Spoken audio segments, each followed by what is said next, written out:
Hi, willkommen beim Lukas Filmgespräch zum Film Paper Spiders. Wir sind Leila und Wilke vom Lukas-Team. Schön, dass ihr zugeschaltet habt. Unser Filmfestival Lukas findet ja dieses Jahr wieder hauptsächlich im Kino statt, vom 30. September bis 7. Oktober in Frankfurt, Wiesbaden und Offenbach. Für alle Schulklassen und Gruppen, die nicht da sein können, haben wir auch wieder das Online-Angebot. Klickt euch mal rein. Vielen Dank an dieser Stelle an das Medienprojektzentrum Offener Kanal, MOG Rhein-Main, hier in Offenbach dafür, dass wir euer Studio nutzen dürfen. Aber jetzt zu Paper Spiders. Über Videokonferenz ist heute uns der Regisseur Inon Shampanier zugeschaltet. Hi and welcome Lucas, to you Inon. Thanks so much for taking the time to talk to us today. We really appreciate it. How do you feel today? I feel great. Thank you so much for having me, and thank you to the Lucas Film Festival for inviting the awesome Paper Spiders to screen the movie. Yeah. So our first question would take a look at the writing process. So you and your wife Natalie Shampanier have written the script together. What's that like? Is that something that you usually do? And how was the process? And would you do it again? Absolutely. We always write together. The process is different from project to project. This one happened to be inspired by her personal true story. So it was different from other screenplays. Usually for us, most of the writing process is talking about it, brainstorming, discussing ideas rather than the physical writing. That's usually 10 or 20% of the actual writing process. So we just, spend every moment that we have that is not occupied by our children to just brainstorm ideas and just come up with ideas and see what works and what doesn't. It really helps to have two people to bounce ideas off of each other. And but this one specifically was inspired by a true story. So a lot of it there was a different process to essentially to processing reality and things that really happened and seeing whether or not they fit into the narrative of the movie and what changes need to be made in order to make it as compelling as possible dramatically. But to us, it's a tremendous benefit to be able to work together and to be able to brainstorm ideas together. Very often, writing is a very solitary process, and very often you're just with yourself without anyone else to bounce ideas off of or to vet your ideas. And it's tremendously helpful to have someone else to work with and share that process. So yeah, this being such a personal story was especially close to our hearts. So looking at the title, obviously it's called Paper Spiders. When somebody reads it who doesn't know anything about the movie, you wouldn't suspect what it is about. Like, how did you guys come up with the title? For anyone who's watched the film, and I assume that mostly everyone who's watching this conversation has already seen the movie. So the film deals with mental illness and paranoia. And for a while as we were writing it, it was an untitled paranoia project. And we're looking for a metaphor that would suggest paranoia, but won't be as obvious as calling the movie Paranoia or something like that. So we're toying around with different ideas such as, paper sharks, paper spiders, stuff like that. And as a metaphor for paranoia. And then by the time that we got to the end of the screenplay, at the end of the movie, and we wanted to suggest that the mother was at the psychiatric hospital for a number of weeks. We're asking ourselves, okay, how do we suggest the passage of time visually rather than indicate, oh yeah, this has been, you've already been here for 3 weeks. So we thought, oh, if every day she receives a pill cup, and then we see those many pill cups transformed into something else, and they're on the windowsill, then we would know that she's been there for a while. And that connected to the idea that we had initially that we would use paper spiders as a metaphor for paranoia. So it ended up becoming a metaphor for both paranoia and recovery, essentially. And we like the idea of inviting the audience to think about the meaning of things rather than just providing all the answers clearly and leave things open to interpretation. So when we came up with the title, we decided that we're not going to tell people what it means and just let them interpret it for themselves. And then whenever we present the movie, that is usually the first question that's asked, what is the meaning of it? And we end up interpreting it ourselves. But we're open to other interpretations that people may have or whatever they make out of the movie and the title when they watch it. So it was sort of like a hen and an egg situation. You had the idea of a paper spiders and then the pill cups came in and you kind of made them out of it. Paper Spiders was one of several ideas that we considered: paper spiders, paper sharks, etc. But by the end of the movie, when it occurred to us that we wanted to demonstrate the idea of the passage of time, we actually took a little cup and we tried to play around with it, and we made a little spider out of it, and we're like, you know, that could work. Yeah. So yeah. Okay. Okay. In recent years, obviously, a lot of movies that, you know, take an inside look into family dynamics, or, you know, focus on families that are maybe dysfunctional, have become like really popular. What was the decision for you guys to focus it, especially on a duo of a mother and a daughter? I mean, Melanie doesn't have any siblings, or the father obviously isn't there anymore. So what was that decision like, to say we're just taking a single mother and her daughter dealing with all of that happening?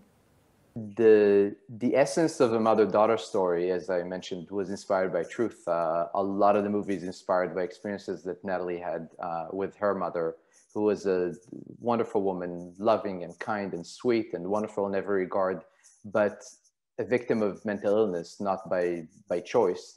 As we say in the movie, you don't choose it any more than you choose cancer or diabetes. It's something that happens to you. And it was heartbreaking to watch her go through that process. So as writers, we naturally process the things that we care about. So this was a huge part of our lives for many years. So we wanted to tell a story about it. And we knew that it would be a mother-daughter story, because the essence of it was Natalie's story with her mom. And then in the narrative process, although when Natalie is also a marriage and family therapist. So at the time that she was experiencing that story with her mother, she was already older, and she was a therapist herself, and had a lot more insight into the psychology of it. And she had me, and she already had, you know, 2 children, and she had the support of her family. So she definitely wasn't as alone in it. But then came the decision to consider what is most compelling dramatically.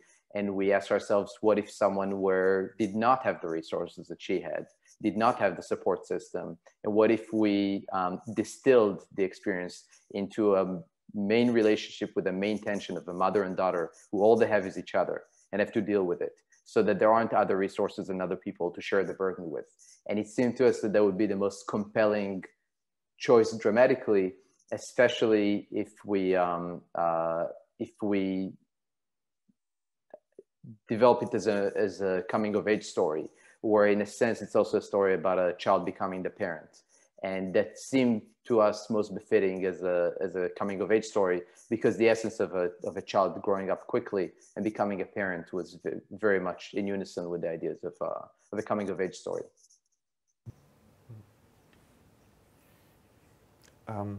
Yeah, so I think it really worked. I think conveying that really worked very well, because the relationship between the character of the mother and the character of the daughter, Stefania Owen as Melanie, Lily Taylor as Dawn, the mother, it felt really uncannily natural. Did you have to nurture that dynamic between the actors, or did they just click from the first second into this relationship, or could you tell us? They say that directing is 90% casting, and and when it comes to directing actors, and there's a lot of truth to that. We definitely selected terrific actresses who are not only extremely talented, and but also developed a very, very close relationship, which is something that you can't predict. When you cast great actors, you know that they're great, but you don't know how if they'll form the right chemistry with each other. Very often we see it in movies where the love stories, where you have a guy and a girl that's, you know, you cast 2 actors, but they don't actually get along, and you just don't see that chemistry on screen. Similarly here, in a different type of a love story, a mother-daughter love story, if the mother and the daughter did not have that connection, then the movie wouldn't work as well. So we're very lucky, and luck has a lot to do with it, that our actresses really connected and also really put their hearts into the project. They really loved it, and they really gave the project their everything. I did the standard directorial duties in order to connect actors together and discuss the script and the characters and the relationship with them. But the credit really goes to them for giving so much of themselves and of their own hearts and souls into the project, into the characters. And that is something that if actors don't have within them, is very hard to bring out as a director. It's there's a shorthand with the material, and there's a deeper understanding of what the gist of the story and the characters are and what they're going through that actors either get or don't get. Usually actors, they tend to be very perceptive and very sensitive. So usually they get it. And in this case, they more than got it. They saw it so clearly. So we're all definitely on the same page in terms of the meaning of the scenes and the stories. Sometimes, however, when you shoot, you never really get to shoot a movie in order, chronologically. You always, for production reasons, you're all over the place. We try to, as much as we could, to preserve some chronology, or at least some escalation of scenes from lighter to heavier or more dramatic. So most of the more dramatic scenes in the movie, we chose to film later in the production schedule and not at the very beginning. But the reality is that very often, day one, you shoot scene 50, and you know, and on the last day you shoot scene 1. So because the actors are filming out of order, very often they don't have as clear of an idea of what happened in the 50 scenes prior, and what do you as a director expect to have happened or will have happened by the time we get to that point. So that is just part of the duty of the director. When you start day one with scene 50, they need to know, okay, where were we in scene 49? What just happened? And because maybe on the page it seems like the scene wasn't as intense, but then you tell them, oh no, when scene 49 ended, you know, you had a major fight. So scene 50 is about trying to you know, come together to heal that. So anyway, so a lot of it is just context. And so that is part of the duty of the director in when bringing actors together to film. So it's less about understanding the journey as a whole, and more about making sure that in each moment we're aware, we're all on the same page as to where the characters are on their journey. And it's also not just the main stars, I think, who were aware of each moment. We have a great supporting cast with Peyton List as Melanie's best friend, or the character of Daniel as the boyfriend, who specifically brought a light-hearted atmosphere and a lot of humor into the film in moments where it needed it, like to not be so serious or taken so serious. Like, how did you guys decide to put that humor in it without feeling maybe disrespectful and dealing with the subject matter of mental illness, obviously? It's a good question, and it really was the biggest challenge that we had creatively with the project. When we first discussed the idea of writing a story inspired by the experiences that we've had, our first thought was this could very easily become a very, very sad movie, and which could be hard to watch. So we knew that we wanted to balance it with some levity and humor, but finding the right balance of humor and drama and being able to make the humor natural and not forced was something that we played a lot with, especially in the screenplay. Sometimes we wrote scenes where we're like, oh, did we go, is it a little too much, or is it too little, or do we want to add a little bit more humor here? And so fortunately, we felt like the balance of humor and drama worked. Also, we relied on a lot of the supporting roles to provide some of the comedy when, or the humor when, even when the relationship was getting serious. And also there was a process where the beginning of the story was naturally more comedic and lighthearted, also because Melanie's life at that point is less dramatic. And we felt like, oh, when her life begins, she's not living in a genre. She's not living in a heavy drama. Her life is still lighter, and she's going through coming of age stuff, life stuff, and high school romance, etc., which is more lighthearted. And then gradually the comedy is stripped away and the story becomes more dramatic and the drama becomes more heavy. So we felt like as long as that shift was gradual, we'd probably be able to pull it off versus creating scenes that would have very quick tonal shifts in between.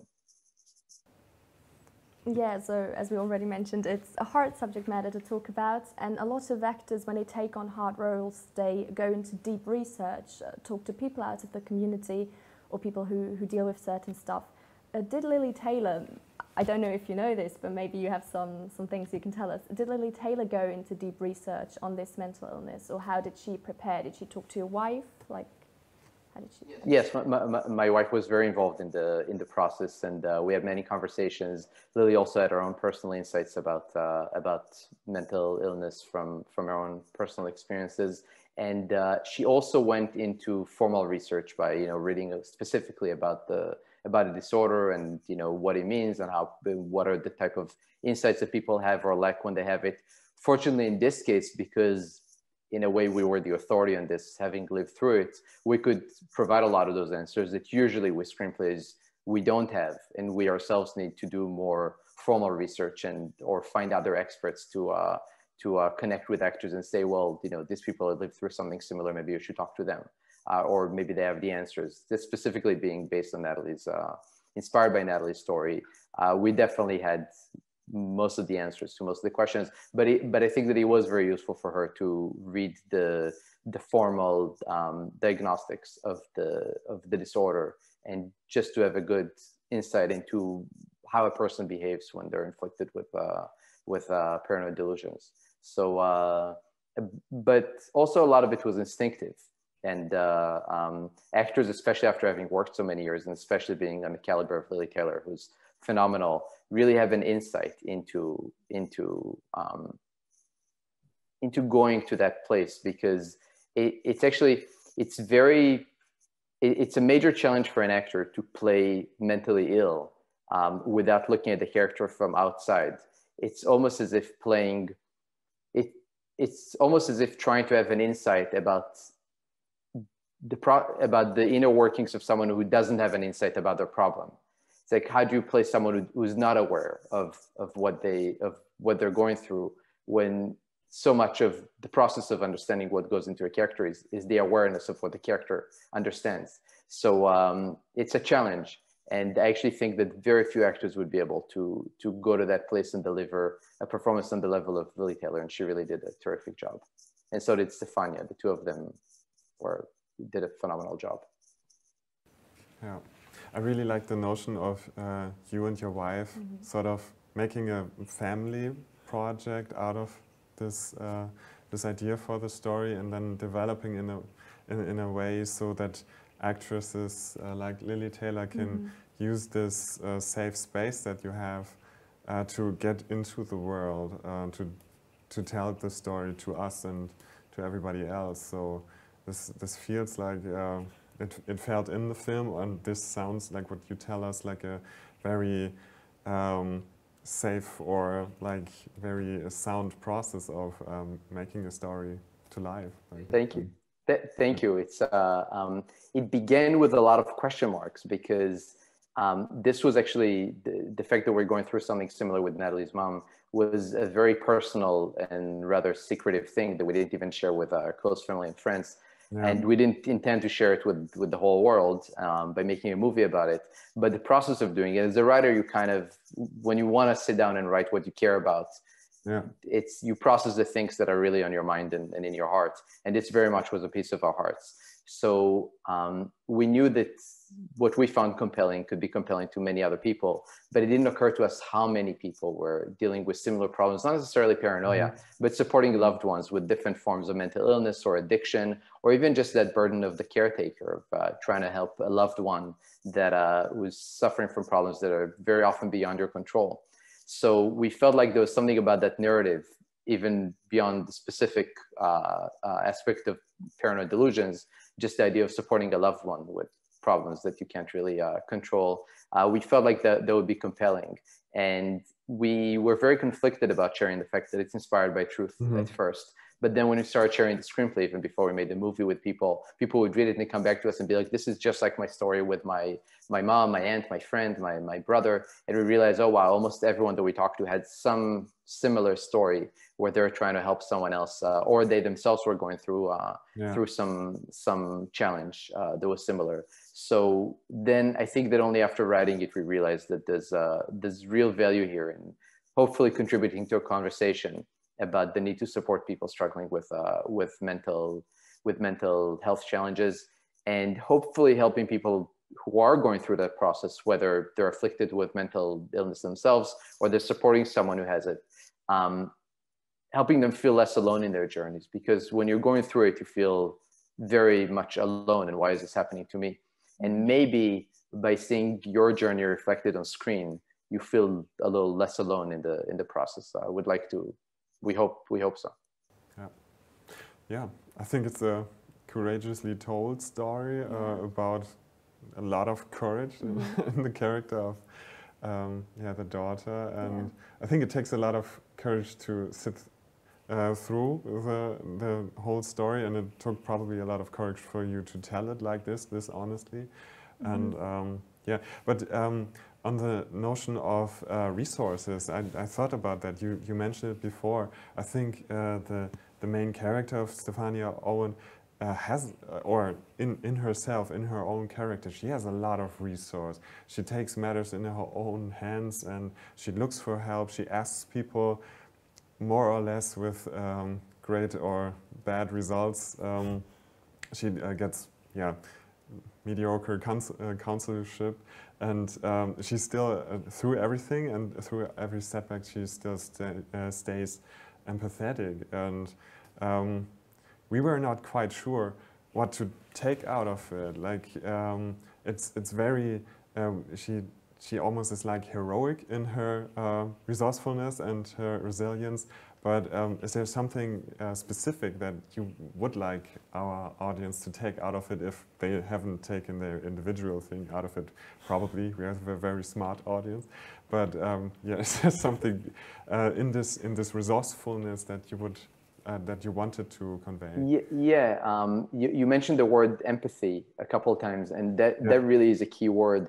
I think that when you're trying to help someone who is struggling with mental illness, and very often people with certain forms of mental illness, certain disorders, can be very, very difficult to be around.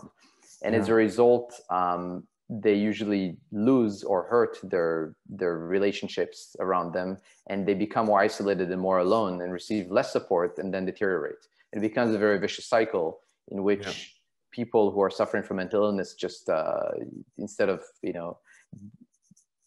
going on a path of healing, go down the path of destruction, of personal destruction, as well as that of the relationships around them. So, and for the people around them who could support them, very often the fact that they're so difficult alienates them, and that contributes to destruction of the relationship, which is very tragic. So for us, part of the journey that Stefania's character goes through, and I agree, I think Stefania did a terrific job bringing so much heart and empathy to it. But part of that journey was a journey of growing in empathy. That is also part of the reason for the scene where she goes to the party, and she trips a little bit, and she does weed, and she hallucinates a little bit, and she becomes paranoid herself. We really wanted her to be in her mother's shoes for a night and feel what it's like to have mental turmoil, and then come home and for the first time see the world through her mother's eyes and have more empathy and growing empathy. And ideally, I hope that people watching the movie would feel that, and it would help them perhaps grow a little bit in empathy and understand that another person suffering from mental illness, it could be very difficult to be around. They're very easy to blame, and they could be very frustrating to deal with, but it's really not their fault. Like we say in the movie, they didn't choose it any more than, someone chooses cancer or diabetes, and they really need the help and support beyond, therapy and medication, etc. It's really that family support, the support of loved ones, family, friends, that's very, very integral to rehabilitation or to healing. So, and very often the burden of the caretaker is to provide that support, even though their journey is also very difficult. So we hope that through identifying with Melanie's journey, viewers get to also go on that journey of growing in empathy a little bit and understanding what it feels like to be in the shoes of someone who is experiencing this type of mental turmoil, and hopefully be more supportive when seeing someone like that. As a matter of fact, one of the interesting reactions that we got to the movie that we didn't expect was actually from a police officer who received a retired police officer, received many 911 calls in his life to deal with people who were clearly paranoid. And he never fully had the insight into what they're going through until he watched the movie and what they're experiencing. So I think that movies in general have a very important role in putting us as viewers in the shoes of other people who are not us and letting us see the world through their eyes. And hopefully by allowing us to see the world through the eyes of someone experiencing this mental turmoil and someone trying to support them, there is a little bit of growth in empathy. So that's a long answer to a short question. And also I think it's very relevant today, especially because we're all kind of in each other's shoes because of COVID, and you know, everybody has to go through the same thing, and loneliness, feeling humiliated, so it's, it kind of reflects that situation as well. You now mentioned the police officer. Did you expect, when you released it in May, such a positive feedback in the US to that movie? Because, you know, releasing it was also probably a risk during that time. Yeah. Well, as I mentioned, you know, we made it in 2019, so we definitely did not expect the pandemic. We didn't know how it would affect it. I think that it was harder to get the movie distributed in the US because of that. There was a certain consensus, which was probably more of an instinct on the part of most distributors, that with people being locked up during the pandemic, and the people wouldn't be interested in watching sad dramas about mental illness. So that was definitely a challenge. So after struggling to find distribution for a while, we definitely were a little discouraged. But once we found a distributor who believed in the project and we released the movie, it definitely was very rewarding to see the level of enthusiasm about the film, and the good reviews, and the fact that people really connected with the heart of the story. And yeah, I think that after not finding distribution for a while, it did feel surprising in a very positive way, rewarding. Yeah, that's sometimes in these times that's just what you need. Yeah. And I really like this notion of decisions that your film had. In each situation, I found it very believable that Melanie's character had some sort of leeway left and right, and we were with her taking those decisions, and I found that really compelling. Yeah. Do you have anything to add you would like to tell the Lucas audience directly, or do you have any questions for them? Well, I want to thank anyone who's watching the movie. It's when you make a movie, you really make it for the audience. You really make it for other people to watch and to kind of hopefully embrace and take into their own lives and think about. And we're always very, very grateful when audiences, especially young audiences, who maybe are also going through their own coming of age journeys, watch a movie and take to it and maybe see fragments of their own lives in it and connect with it. So I think all I have to say is just thank you to anyone who's watching, and I hope that the experience is rewarding. Yeah. So that's basically what we wanted to say now too. Thank you for taking your time, and yeah, we wish you good luck with your future projects, and it sounds like a really good stable of horses that you have ready, and yeah, good luck for your future projects. Stay safe, and thank you for your time. Thanks so much. Thank you so much. It was lovely speaking with you. Nice. Thank you. Thank you. Bye. Ja, und euch an den Bildschirm, vielen Dank fürs Einschalten. Für euch gibt es jetzt auch noch wirklich eins zu tun, solange das Festival läuft. Schaut euch noch weiter im Lukas-Programm um. Da gibt es sicherlich noch jede Menge spannende und interessante Sachen für euch und eure Schulklassen zum Entdecken. Das Festival findet statt vom 30. September bis 7. Oktober in Frankfurt, Wiesbaden und Offenbach. Und am 8. und 10. Oktober zeigen wir die Wettbewerbsgewinnerfilme im Kino des DFF. Ja, und zuletzt danke, Leila. Gerne, danke dir. Und danke an das Team hinter der Kamera und an das MOG Offenbach. Und ja, wir sehen uns.